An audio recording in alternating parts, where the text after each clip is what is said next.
అందరికీ నమస్కారం. నేను మీ ఉష, రెసిపీ విత్ ఉష. రోజైతే మనం క్యాప్సికమ్ కూర అయితే చేసుకుంటున్నాము. ఇదైతే భలే రుచిగా ఉంటుందండి.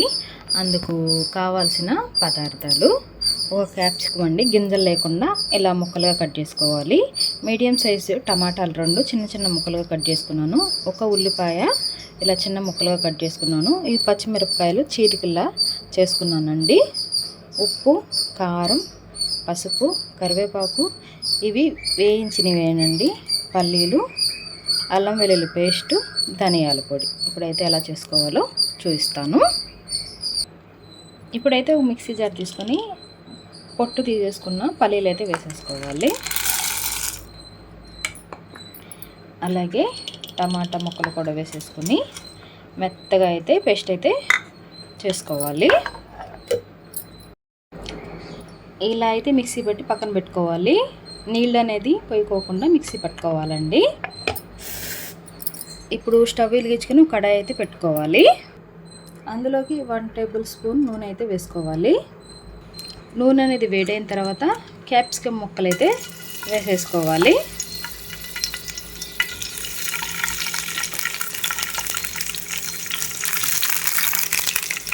ఇవి అటు ఇటు తిప్పుకుంటూ ఒక 10 నిమిషాలు అయితే వేగాలండి ఈ క్యాప్సికమ్ ముక్కలు అయితే.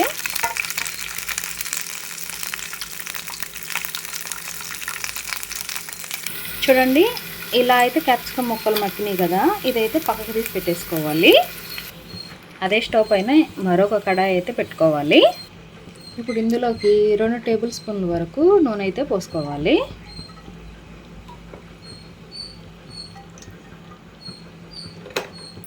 ఇప్పుడు ఇందులోకి జీలకర్ర వేసుకోవాలి. అలాగే సన్నగా కట్ చేసుకున్న ఉల్లిపాయ ముక్కలు, అలాగే చీలికలు చేసుకున్న పచ్చిమిరపకాయలు వేసుకోవాలి. ఇవి గోల్డెన్ బ్రౌన్ కలర్లోకి వచ్చేంత వరకు ఫ్రై చేసుకోవాలి.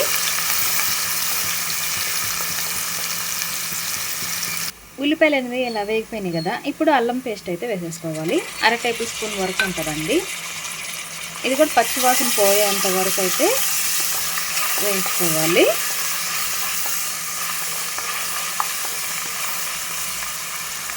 పచ్చి వాసన పోయిన తర్వాత మనం ముందుగా పేస్ట్ చేసి పెట్టుకున్నాం కదా పల్లీలు, టమాటాలు, అదైతే వేసేసుకోవాలి.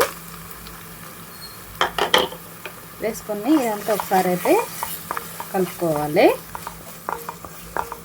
ఇప్పుడు ఇందులోకి పసుపు, ఉప్పు,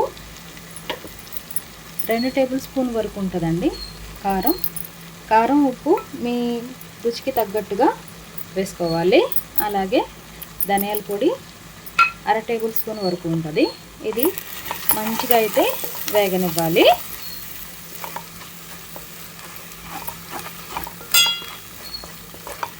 ఈలోపు నాదొక చిన్న రిక్వెస్ట్ అండి, నా ఛానల్ని ఇంతవరకు సబ్స్క్రైబ్ చేయకుండానే చాలామంది చూస్తున్నారు. సబ్స్క్రైబ్ చేసుకొని చూడండి. మంచి మంచి వీడియోలు అయితే పోస్ట్ చేస్తూ ఉంటాను నేను.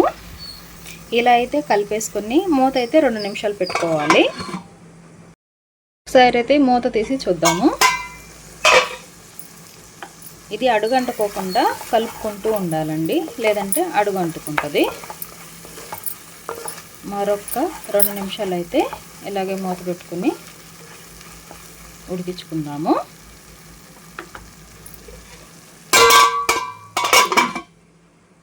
ఇప్పుడైతే మూత తీసి చూద్దాము. నూనె కూడా సపరేట్ అయిపోయింది కదా. ఇప్పుడైతే ఇందులోకి 1/2 గ్లాస్ వరకు నీళ్ళు అయితే పోసుకోవాలి.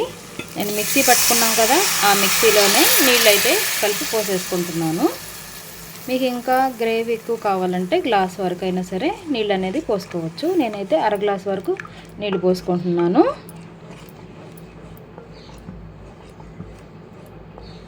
మీకు ఉప్పు, కారం సరిపోకపోతే ఇక్కడే చూసుకోండి.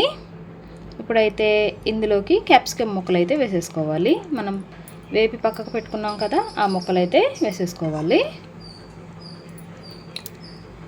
వేసేసుకొని మరొకసారి అయితే కలుపుకోవాలి. కలుపుకుని ఒక 5 నిమిషాలు అంటే 5 నిమిషాలు మూత అయితే పెట్టేసుకుందాము. మూత అయితే పెట్టేసుకోవాలి. 5 నిమిషాలు అయితే అయిందండి. మూత తీసి చూపిస్తున్నాను. చూడండి ఇక్కడైతే భలే కలర్ఫుల్గా ఉంది కదా. ఇప్పుడైతే ఇందులోకి కరివేపాకు అయితే వేసుకుందాము. ఇదే ప్లేస్లో మీరు కొత్తిమీర అయినా వేసుకోవచ్చు. ఫ్లేవర్ చాలా బాగుంటుంది లాస్ట్లో వేసుకుంటే కరివేపాకు అనేది.